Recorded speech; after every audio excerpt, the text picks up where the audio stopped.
E já estamos no ar em mais um programa Elga e Você, sempre com aquele compromisso de trazer informação com credibilidade, e eu adoro estar aqui com vocês.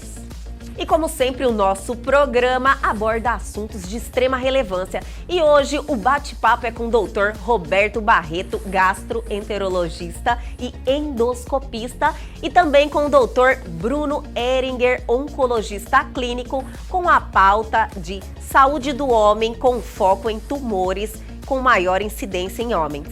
Os homens vivem menos porque eles se cuidam menos, eles procuram menos o médico, inclusive. Pesquisa realizada pela Sociedade Brasileira de Urologia apontou que 87% dos homens não fazem os exames retais por preconceito. A gente está fazendo um apelo justamente às mulheres, levem os seus homens, por favor, que a gente não está podendo mais deixar de fazer exames de prevenção e dar orientações. Muitas coisas são preveníveis mesmo. Tudo isso e muito mais aqui no Elga e Você, que já começou.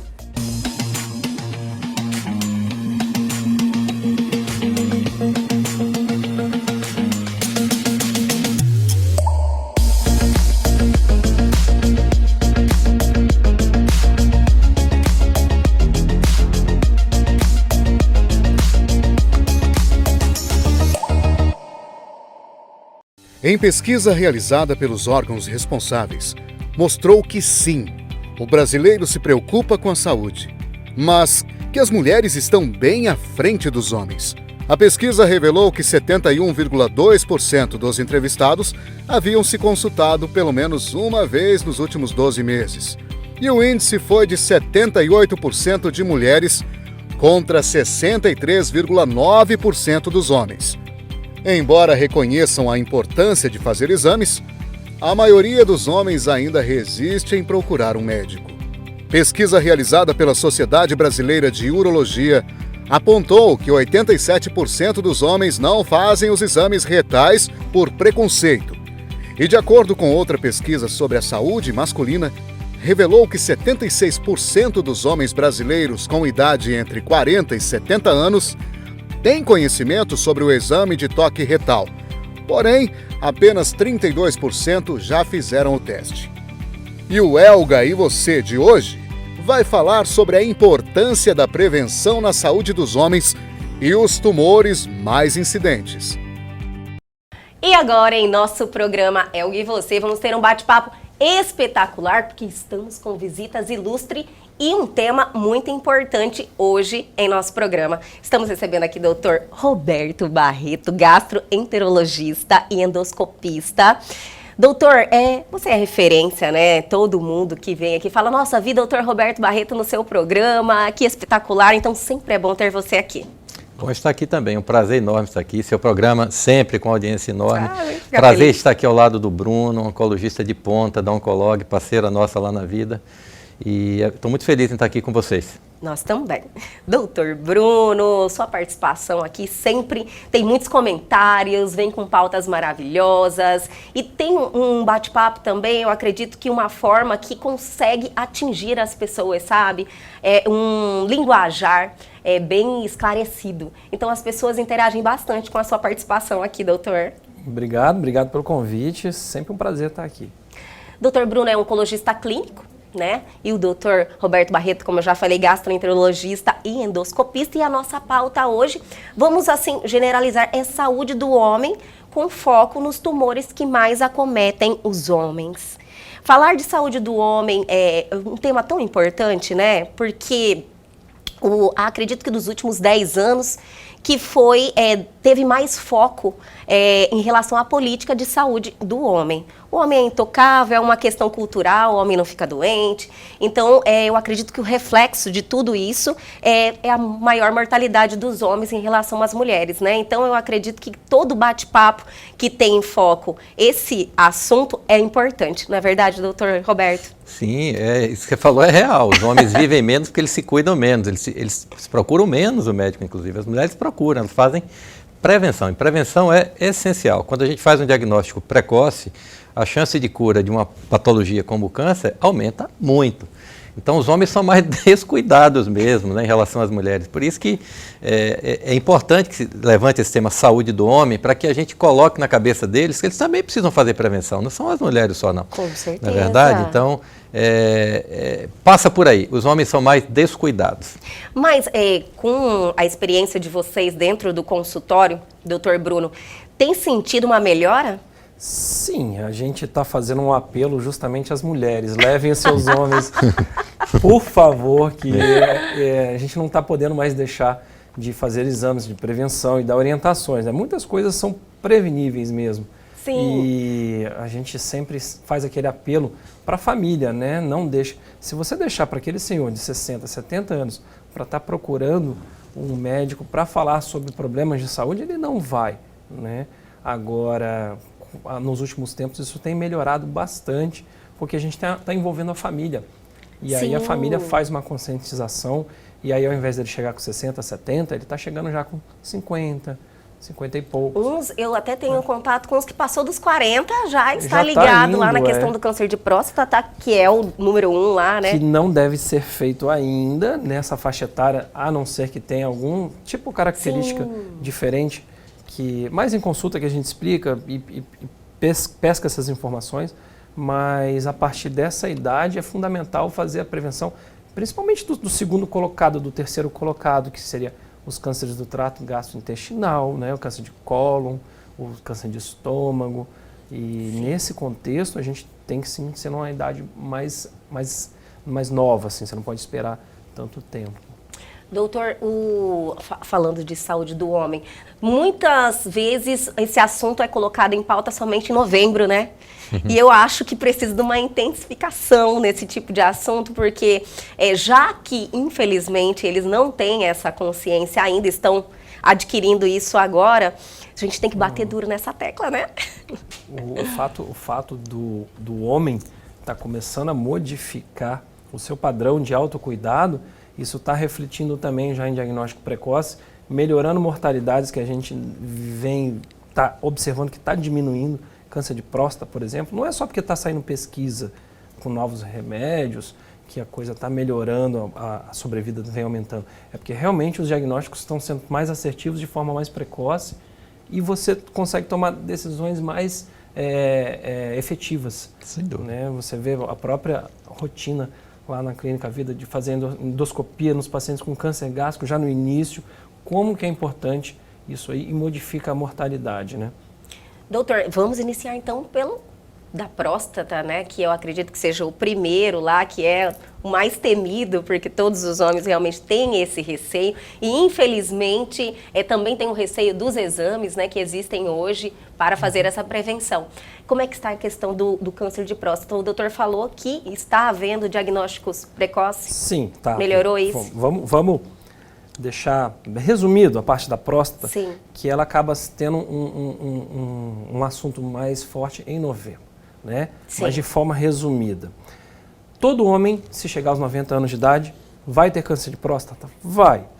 Tem que se desesperar com isso? Não, não tem que se desesperar. A gente precisa só saber qual é o tipo de câncer de próstata que aquela pessoa vai ter. Ele pode ser do agressivo, esse vai precisar de tratamento, mas a maior parte ele vem de um câncer maligno, mas ele não é tão agressivo. Ele vai falecer com esse câncer no corpo dele, mas ele vai falecer de um infarto, de um AVC, né, o acidente vascular cerebral, como qualquer outra de nós que não tem câncer. Entendi. Né? Então tem essa peculiaridade para a próstata. Você não começa nem o diagnóstico muito tempo antes e nem depois de uma certa faixa etária você continua investigando isso, porque a gente já sabe que esse paciente pode até ter o câncer, mas ele não vai ter problema por esse câncer. Entendi. Então a próstata ela tem esse raciocínio diferente dos outros todos. Apesar da próstata ser o número 1 disparado, né, a gente não pode ignorar que o segundo colocado já tem um alto índice. O terceiro colocado, inclusive, de câncer no homem, que é o de pulmão, vias aéreas, a letalidade é a primeira. Então ele morre mais. Então essa coisa inverte. Então a gente tenta focar para a parte dos diagnósticos precoces. Próstata é diferente. Aí vem o trato gastrointestinal, cólon, reto, estômago, esôfago e todos aqueles outros cânceres associados ao cigarro. Que você começa o esôfago de novo, 2 vezes a endoscopia funcionando aí. O esôfago de novo, Aí depois vem o estômago de novo, depois vem bexiga, cabeça e pescoço, desde a boca até a laringe, né? Então todos esses associados ao cigarro também estão ali em cima, colado. Então você fica próstata, gastrointestinal, cabeça e pescoço associado ao cigarro, todos ali juntos e com impactos importantes na qualidade de vida e mortalidade, né? Sim. Doutor Roberto, já aí pela fala do doutor Bruno, vê que o câncer do intestino está em segundo lugar ali? Em mulheres, terceiro em homens, né? Depende muito da população que você estuda, mas de uma maneira geral é isso.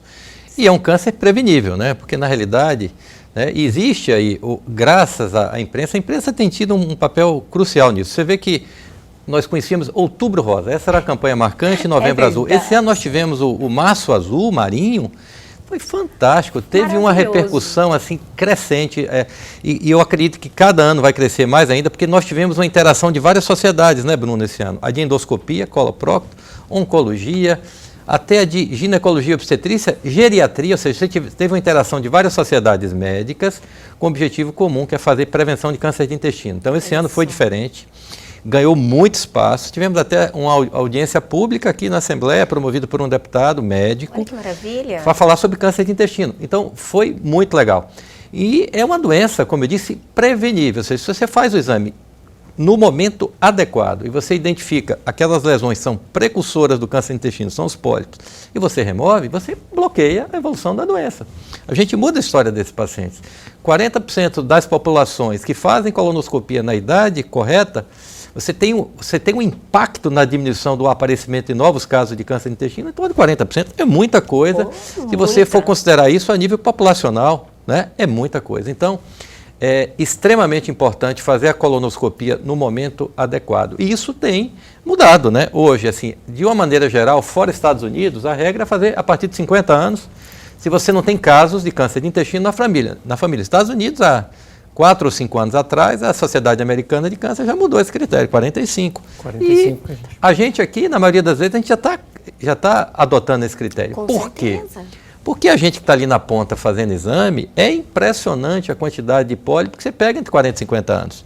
Pólipos, às vezes, já degenerando. Nossa, ou, às vezes, carcinoma precoce, que a gente resolve na colonoscopia. Então, não existe dúvida, fazer o exame no momento adequado, você vai interferir de uma maneira significativa na diminuição do número de novos casos de câncer de intestino na população em geral. Então, a colonoscopia para prevenção de câncer de intestino, ela é crucial. Só para deixar frisado aqui, a idade, então, é após os 50? De uma maneira geral, sim, mas nos Estados Unidos já 45, e a tendência é ser a partir dos 45. Olha que maravilha. E pessoas com casos na família, quanto antes melhor. Agora, se tem casos na família, depende do número de casos, do grau de parentesco, você vai antecipando 5 anos, 10 anos ou até mais. Doutora, a retirada desse pólipo, é isso, né? A retirada desse pólipo impede, no caso, o crescimento, a evolução, né, para um câncer, é isso? Na realidade, a maioria dos casos de câncer de intestino vem de uma sequência que a gente chama adenoma, displasia, carcinoma, que são as lesões precursoras. Claro, tem alguns casos que a gente chama de carcinoma de novo, que essa sequência não é muito bem estabelecida e pode ser que não venha dessa sequência. Mas a maioria absoluta vem desses pólipos adenomatosos, porque tem outros pólipos que não são adenomatosos e que vão poder se transformar ali na frente no câncer de intestino. Quando a gente aborda na coluna e resseca, acabou. Né? Acabou. Você resolveu, você quebrou o ciclo, né? Sim, esses pólipos, me corrija se a informação que eu tive não procede, ele também demora a evoluir, né? Sim, sim.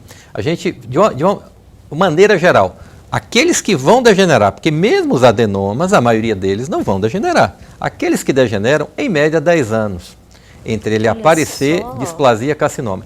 Então, não é à toa que mesmo quando a gente resseca esses pólipos adenomatosos, que poderiam ou não virar tumor lá na frente, existe uma regra para você continuar fazendo colonoscopia, porque na realidade é a genética desse paciente que determina o aparecimento desses adenomas. Entendi. Poderão aparecer novos adenomas. Então você coloca esse paciente no programa de screening, segmento, para detectar novos adenomas que poderão surgir ao longo dos anos e você vai atuar e ressecar. Então, existe uma lógica nessa história. Por que tem que fazer colonoscopia a partir dos 3 anos, quando você tira pólipos que não são de altíssimo risco? Porque a gente sabe que entre aparecer e transformar vai levar muito mais tempo do que isso. Sim. Então, 3 anos é um intervalo seguro. Agora, eu tirei um pólipo. já com displasia de alto grau ou com carcinoma in situ, mesmo com a ressecção com margens livres, seguras. Eu também não vou esperar 3 anos, né? Vamos fazer um pouquinho mais precoce essa primeira colônia e depois a gente entra no esquema de fazer a cada 2 ou 3 anos. Então depende muito do que a gente encontra, depende muito da histologia do pólipo que você tirou, ou seja, quando o anatomopatologista está olhando lá se tem displasia de alto grau, se tem carcinoma in situ, enfim, tudo isso é que vai nortear a gente no segmento desse paciente. E chegou o momento de darmos aquela paradinha bem rapidinho e a gente já volta.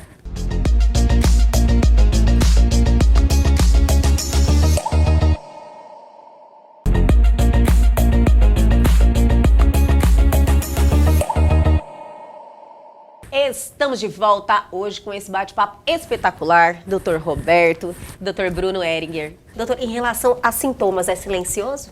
Esse é o problema, né? Esse é o problema. Porque isso me deixa profundamente triste quando chega um paciente de 70 anos, com plano de saúde, bom nível socioeconômico. O senhor já fez colonoscopia? Não. Eu falei, meu Deus, mas por que o senhor nunca... Ah, doutor, estou tão bem, não sinto nada. Isso mata a gente, porque a gente sabe que a chance de você encontrar nesse exame alguma coisa é grande.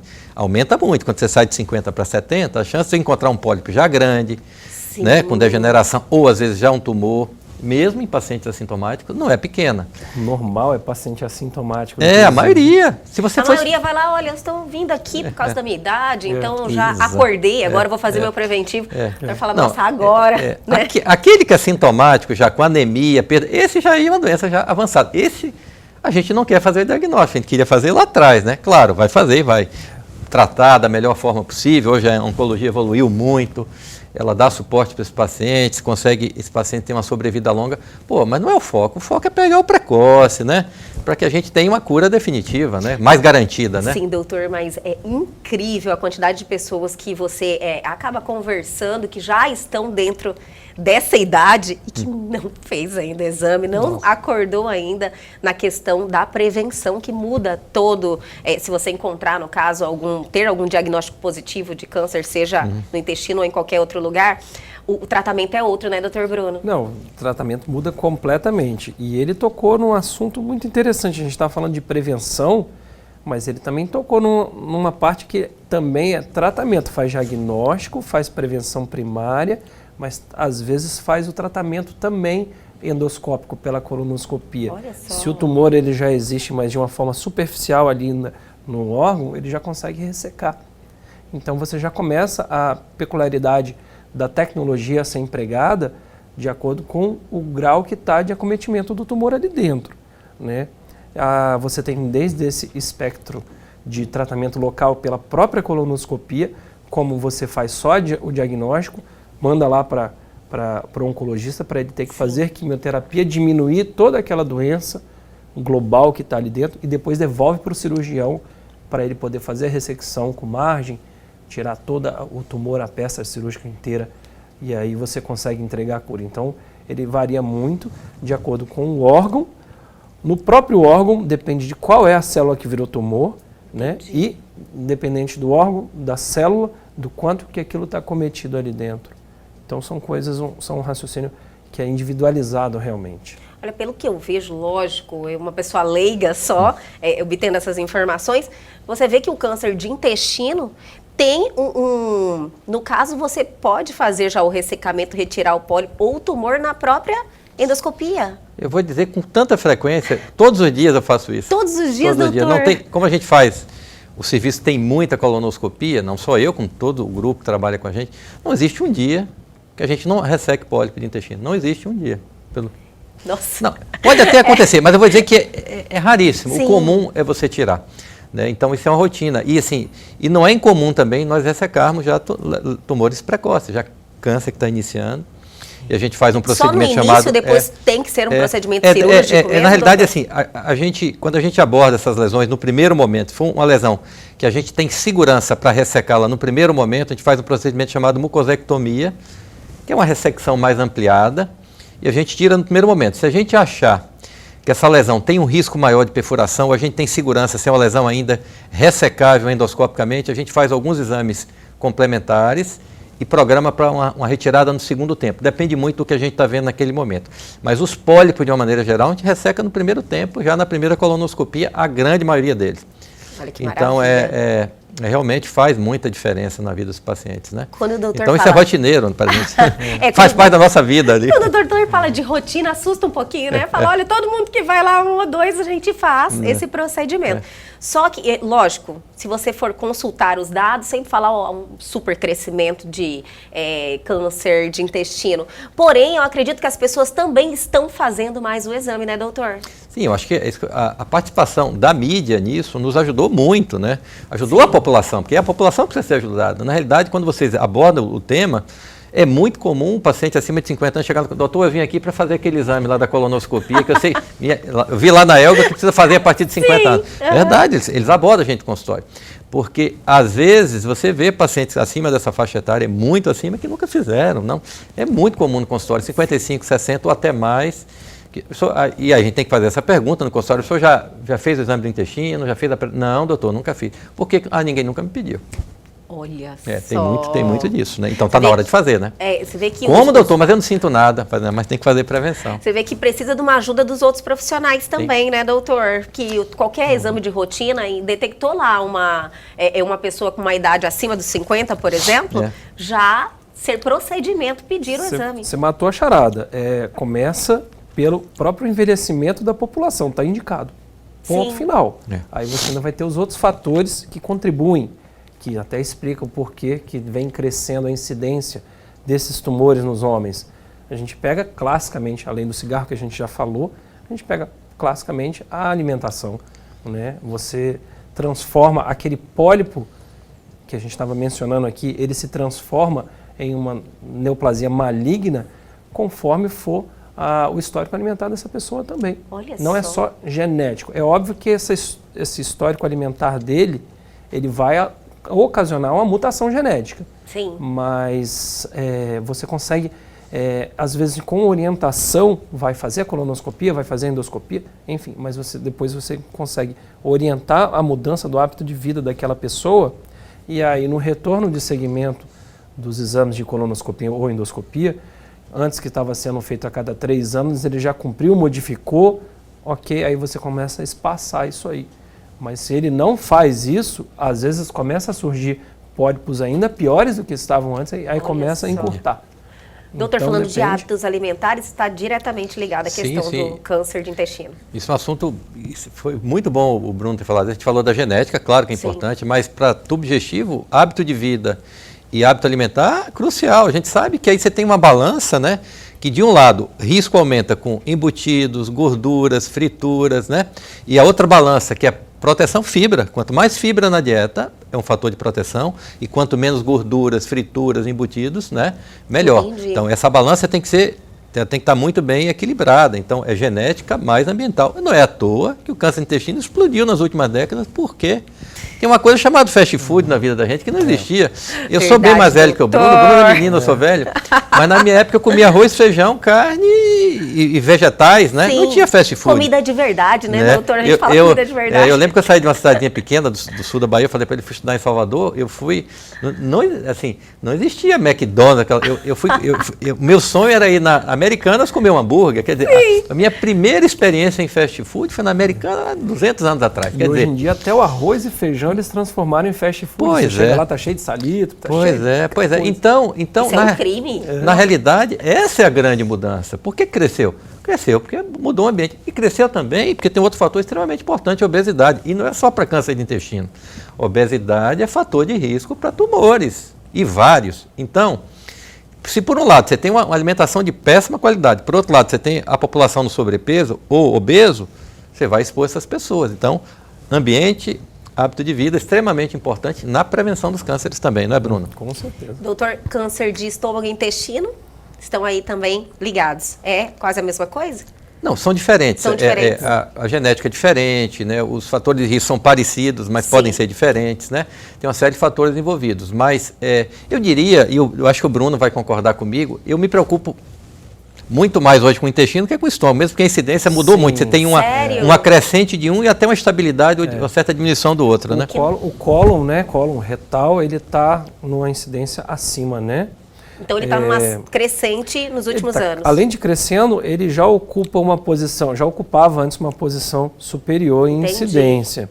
E ele tem as ferramentas de prevenção muito mais bem estudadas Sim. e adaptadas e fáceis. A gente não pode falar nada aqui que seja um problema para o homem, para a família. São coisas muito simples, você fazer uma consulta, agendar um exame, entendeu? Sim. O estômago já tem umas características um pouco diferentes, uma agressividade diferente. É outro órgão, né? É outro órgão. Apesar de ser trato gastrointestinal, é outro órgão.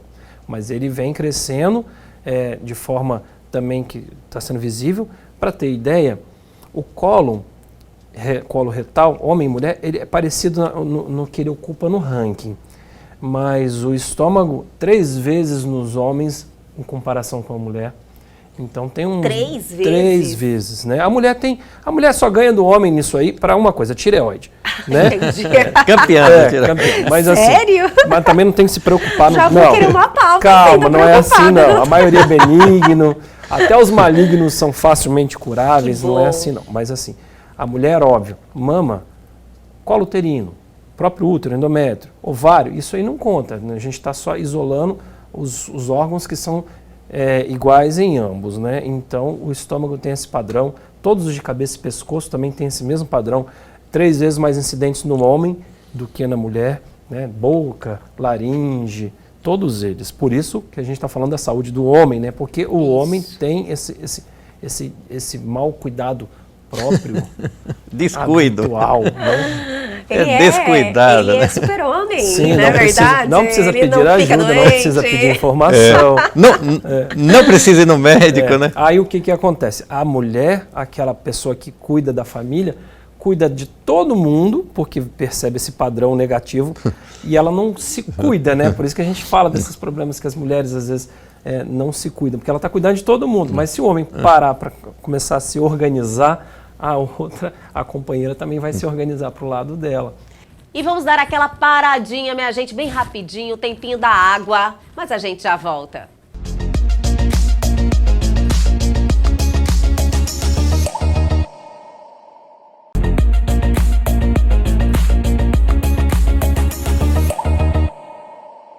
Voltamos hoje com este programa falando de saúde do homem. E é tão importante, né?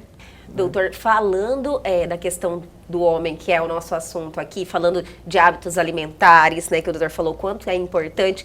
Também os hábitos que a pessoa vai adquirindo no decorrer da vida, como alcoolismo e tabagismo, também influenciam num dos cânceres também que está em alta, que é o de pulmão, né, doutor?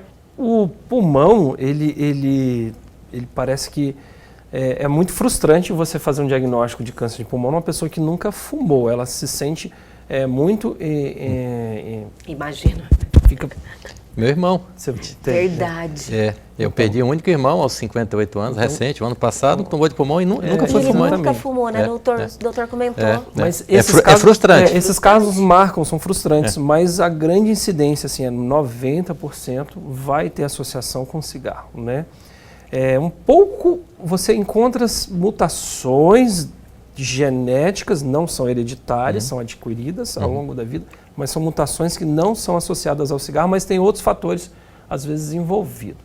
Então, o cigarro e pulmão parece que eles andam juntos, assim como boca, né, laringe, estão sempre juntos com o cigarro. Você tem o HPV ali, às vezes num desses órgãos, mas o cigarro, ele é unânime isso aí, e o homem é muito mais tabagista. Apesar de que também as mulheres, né, andam crescendo, né, na questão do tabagismo, e agora o doutor sempre aborda essa questão, e eu acho extremamente importante, são os cigarros eletrônicos. Sim. Também. Não, não vou mais entrar no cigarro eletrônico. Está sendo apedrejado, doutor? É um público mais jovem, completamente jovem, inclusive, estigmatizável, né? E eles não têm consciência de que eles vão ser os futuros pacientes, né, doutor? Quando tiverem uma idade um pouco acima, né? É óbvio que a gente fala de doenças associadas ao cigarro eletrônico, são doenças às vezes fatais também, inflamações, infecções associadas àquele tipo de fumaça química, mas mesmo isso não acontecendo, eles não têm essa consciência que no futuro vão ser eles. Então, a gente tenta conscientizar, mas não pode também perder um pouco do foco de quem está precisando da ajuda agora, né? Com certeza. E agora, no caso do câncer de pulmão, então, são os cigarros normais. Esse reflexo vem do tabagismo normal, que é o cigarro... do antigo. Vai começar a chegar ainda, né? Entendi. Dos não narguilés. É algo pontual já, do narguilé, do cigarro É eletrônico. porque precisa de um tempo para isso acontecer. Entendi. Essa geração de câncer de pulmão associada ao cigarro é lá de trás, né? 20, 30 anos atrás, não é isso? Exatamente. Olha só, daqui uns anos, né, a gente vai infelizmente, se nada mudar, porque é proibido, né, doutor? Tá aí se comercializando aí, é proibido. É proibido, mas vende na internet. Vende em todos os lugares, é incrível isso. Mas e fomentando um comportamento que, infelizmente, vai criar um impacto na saúde daqui a alguns anos, né? Fora o câncer de pulmão, temos o... Olha, todos os de cabeça e pescoço. Cabeça e pescoço. É outro dado interessante. A mulher fuma também. A mulher Sim. também tem câncer de pulmão. A letalidade está ali entre as três também.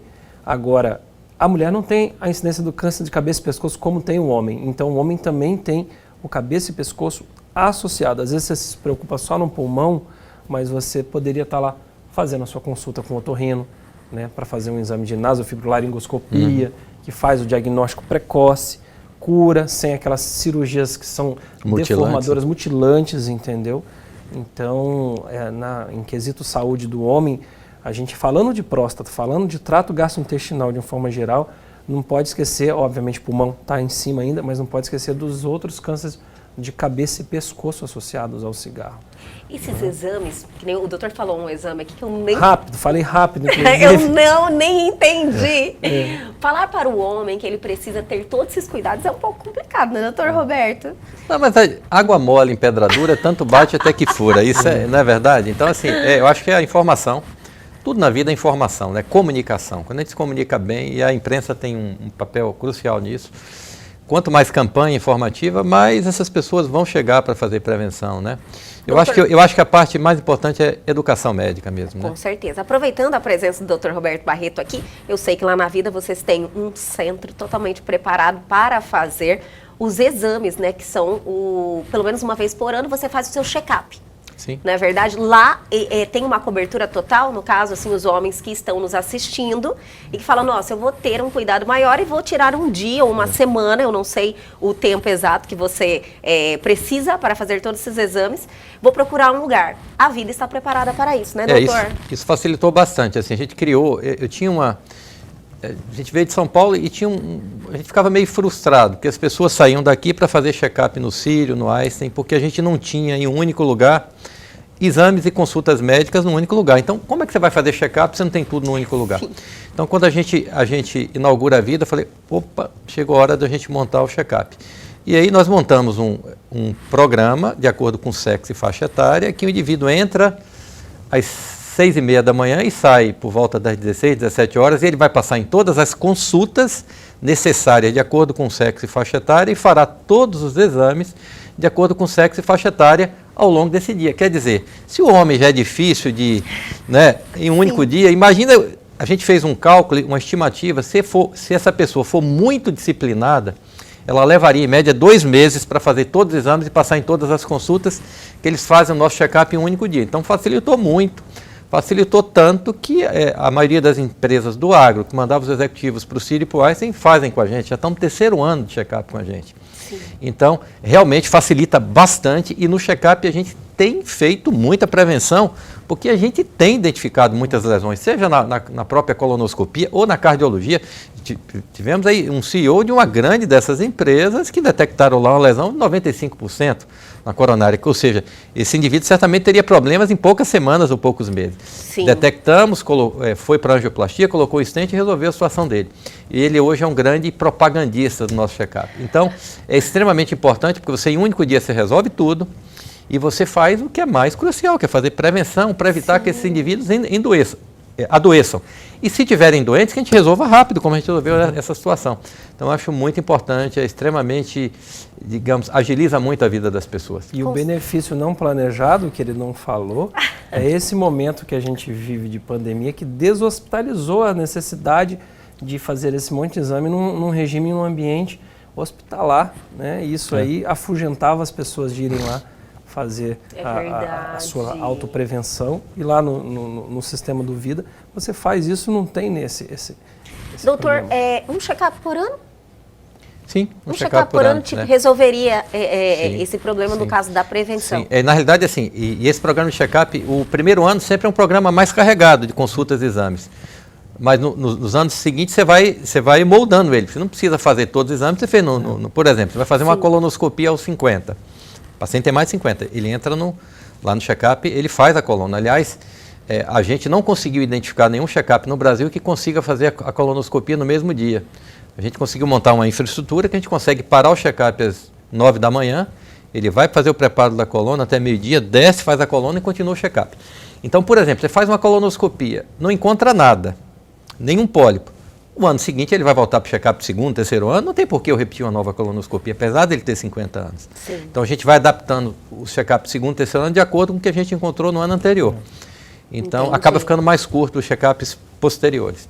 Mas Maravilha. a princípio, óbvio, a partir de determinada idade, é bom a gente uma vez por ano fazer prevenção cardiovascular, do aparelho Você falou digestivo. cardiovascular é um dos problemas que mais mata também hoje em dia, né, doutor? E homem também, né? O cardio ele passa todos os anos, isso é obrigatório. Porque, É obrigatório. Não, assim, Ainda mais no caso dos homens, né? Que o estresse é maior e também os hábitos dos homens. falamos são aqui de piores. prevenção de câncer de próstata, então no programa, os homens, a partir da faixa etária indicada, eles passam no urologista, vão ser examinados, né? Aquele famoso exame que a rapaziada corre, ele tem que fazer, porque... Que é o mais eficaz, não, né? é O que claro, dá é um o que define, diagnóstico mais é o que define fiel. o placar, né? O PSA é Sim. importante, o ultrassom é importante. O PSA já é pelo sangue. É pelo sangue. É pelo sangue. É que ele faz também, né? Porque aí tem os exames laboratoriais, enfim, é um belo de um programa de check-up. Eu acho que vale a pena as pessoas fazerem. Claro, com certeza, porque os homens, já que não tem esse hábito, a gente já direciona, né? Que existe essa possibilidade. Você sabe que as mulheres são mais cuidadosas. Elas vão falar, agora eu vou trazer meu marido, que ele não gosta de médico,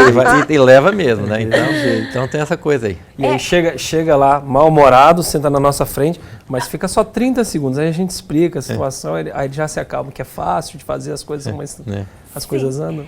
Que programa fantástico, eu estou adorando, mas ainda tem mais. Vamos dar aquela paradinha bem rapidinho e a gente já volta.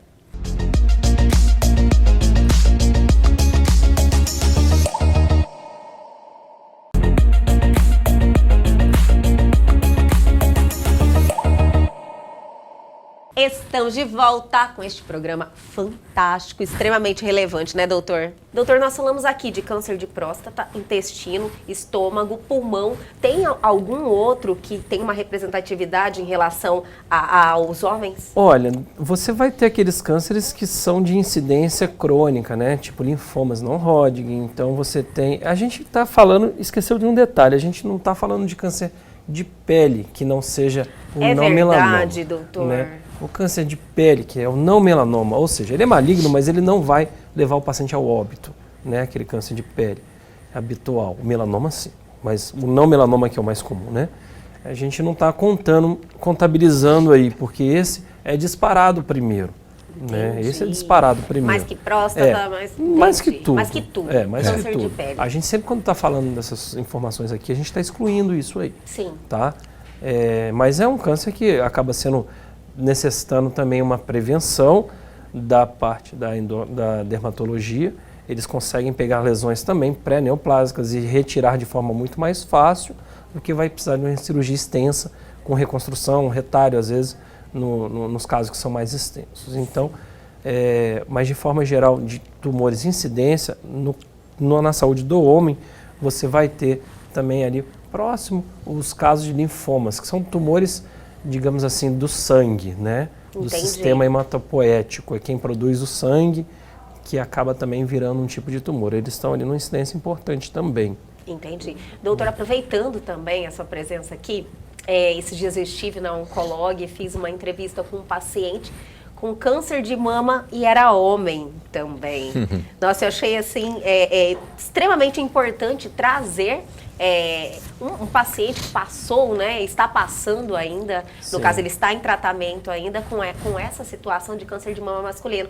Porque os homens acreditam que isso não acontece, né? O geral, de forma geral, a gente sempre tem aquele padrão do homem que começou a palpar a própria mama, viram que tinha uma nodulação ali estranha, ela nunca está doendo, ela nunca está sangrando, Sim. entendeu? E a partir dali foi-se a propedêutica até a gente fazer o diagnóstico que era um câncer de mama. O homem pode ter, sim, câncer de mama. Obviamente, é muito mais raro e não se compara com a incidência que tem a mulher, né? Mas você tem cânceres de mama no homem que são bem agressivos. Ao contrário da mulher, que você tem cânceres que são mais a menos, no homem não. Quando tem câncer de mama, ele normalmente é bem agressivo. Esse paciente interessante, ele até houve uma modificação molecular na estrutura da mutação do DNA do câncer dele.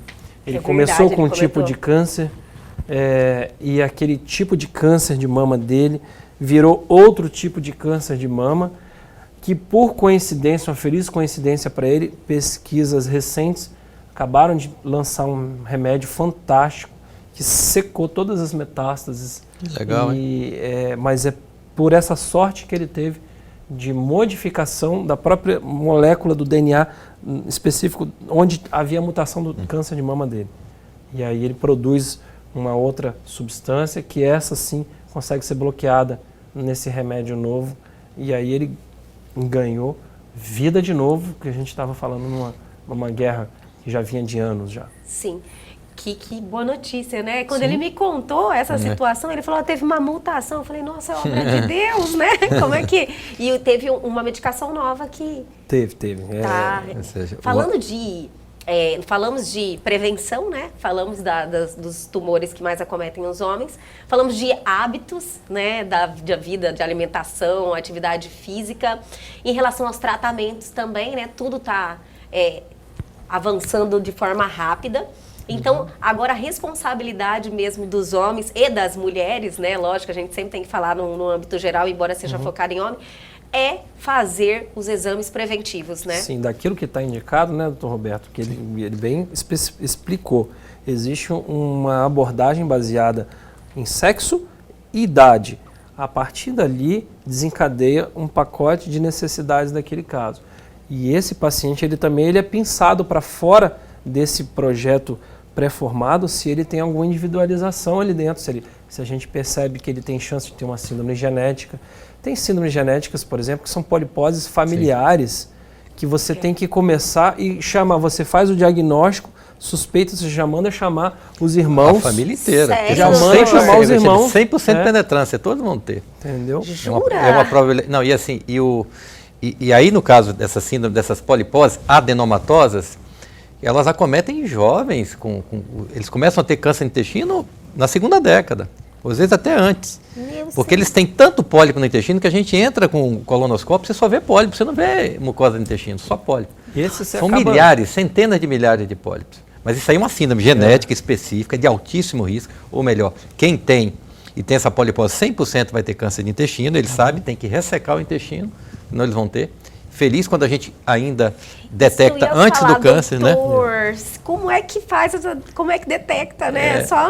Eu sempre falo que tem uma coisa chamada um anjo da guarda. Às vezes um anjinho da guarda dá um toque pra gente, um pequeno sangramento, né, retal nesses indivíduos, aí por algum motivo alguém resolve pedir uma colonoscopia. Porque se você for parar para pensar, eu não vou pedir colonoscopia habitualmente se não tiver um histórico familiar tão bem definido, né? Porque quando você tem um, você chama os irmãos. Mas se você não tem, como que eu vou pedir uma colono para um guri de 17 anos, de 20 anos, se ele não tem história nenhuma? Agora, se o anjinho da guarda dele faz ele fazer um sangramento lá digestivo baixo, né? E aí alguém, né? Fala, vou investigar. Não, vou investigar, tem alguma coisa esquisita, vou pedir uma colonoscopia lá para o doutor Roberto. Quando eu entro lá, já assusta, porque quando você passa o aparelho... doutor? Já. Várias vezes? Não, você assusta. Não, várias vezes não é tão frequente assim, mas algumas vezes, né? Então você assusta, rapaz, você só vê pólipo. E tem também o outro aspecto, né? Você tem o carcinoma familiar, esse hereditário também, igual o outro do polipóide, mas é o não polipóide. Ou seja, é uma incidência aumentada na família também, mas não é através dos pólipos, é outra formação. É outra síndrome de Lynch. Enfim, tem várias. Por isso que esse projeto, esse formato do check-up, a gente acaba individualizando quando a gente vê que tem tanto a parte genética diferente como a parte comportamental diferente, hábitos de vida diferente. Você também acaba botando ele em outras especialidades, igual aquele nome que eu falei rápido do exame lá. Sim, eu falei, nem entendi o nome. Pois é, um cara que você pega um senhor que ele se classifica como grande tabagista, nos cálculos que tem que ser feitos de acordo com o tempo, quantos anos e quantos cigarros ele fuma ao longo do tempo, ele tem que passar por outros especialistas também, que não está ali às vezes, está lá na porta ao lado esperando, mas ele não faz parte do projeto pilar central que ele vai passar por os exames. Aí a gente individualiza. Entendi. Bom, você sabe que isso é uma coisa interessante que ele falou, a gente está inclusive, isso é um projeto nosso, eu falei até com o André, introduzir no nosso check-up aconselhamento genético com o oncologista naqueles pacientes que têm histórico familiar muito forte, porque é extremamente importante. sim. Porque às vezes naquele momento, a gente está pensando no momento, o cara está muito bem, mas se ele tem um histórico familiar muito forte para câncer dos mais diversos segmentos do organismo dele, por que não fazer um aconselhamento genético com o oncologista? Você marcar uma consulta, introduzir uma consulta com o oncologista clínico no check-up. Então esse é um projeto que a gente já falei até com o André e é possível que a gente introduz em alguns pacientes do check-up. Porque a hora que você entrega aquele pacote, você curou, resolveu o problema, a próxima pergunta, e agora? O que eu faço? Né? Aí você tem também as medidas que têm que ser feitas para aconselhamento genético, tanto da vida para ele, no corpo dele, alguma coisa que ainda vai ter que ser feita, uma cirurgia preventiva, como a parte de orientação em termos de risco familiar, de também desenvolver. Isso é muito importante, muito importante. Isso é prevenção. Isso é prevenção. Eu ia falar, nossa, que bom que com o tempo, com a experiência, com a evolução, vocês estão observando essas necessidades e com certeza vai refletir na maior saúde para todos, né? Sim. Doutor Roberto Barreto, olha, sempre é bom este bate-papo, receber você aqui em nosso estúdio, sempre acrescenta para mim e para todos que estão nos assistindo, então obrigada mais uma vez. Obrigado a você. Hoje o programa foi especial. Foi. Estou ao lado aqui de um craque de bola da oncologia, foi muito legal a palestra, muito interativa. Sim. Eu acho que deve ter sido muito informativa, né, para as pessoas que estão nos vendo aqui. E estou à disposição. Outras oportunidades, estarei aqui sempre. Vamos é só convidar. intensificar isso, inclusive, né? Eu acredito que esse bate-papo aí com temas de extrema relevância são muito importantes, porque às vezes quem está lá em casa nos assistindo fala, opa, peraí, já vou, né, tomar alguma providência, na verdade, doutor Bruno? Com certeza. Doutor... E não são providências irresponsáveis, são providências responsáveis. Isso, responsáveis. Sempre é bom te ter aqui, doutor Bruno, a casa é sua. Toda vez que você vem, eu já falei, sempre dá um reflexo muito grande na interação dos telespectadores com as pautas que o doutor sugere aqui sempre. Então, as portas sempre estão abertas aqui para você. Obrigado pelo convite. Obrigado, Roberto, pelas palavras. É um prazer, foi meu. O prazer foi meu ter vocês dois aqui em nosso programa. Até a próxima. E o Elg Você de hoje fica por aqui, mas amanhã nós estamos de volta, sempre às 21h30. Perdeu algo? Quer entrar em contato com a gente? Atenção à oportunidade. Pegue o seu celular agora e aponte a sua câmera ao QR Code que está aí na sua tela. Faça o teste que dá certo. Vá direto ao nosso Instagram ou para o nosso canal no YouTube e este programa já está lá à sua disposição e tem um conteúdo fantástico te esperando. Aguardo vocês amanhã aqui na TV Pantanal, canal 22.1.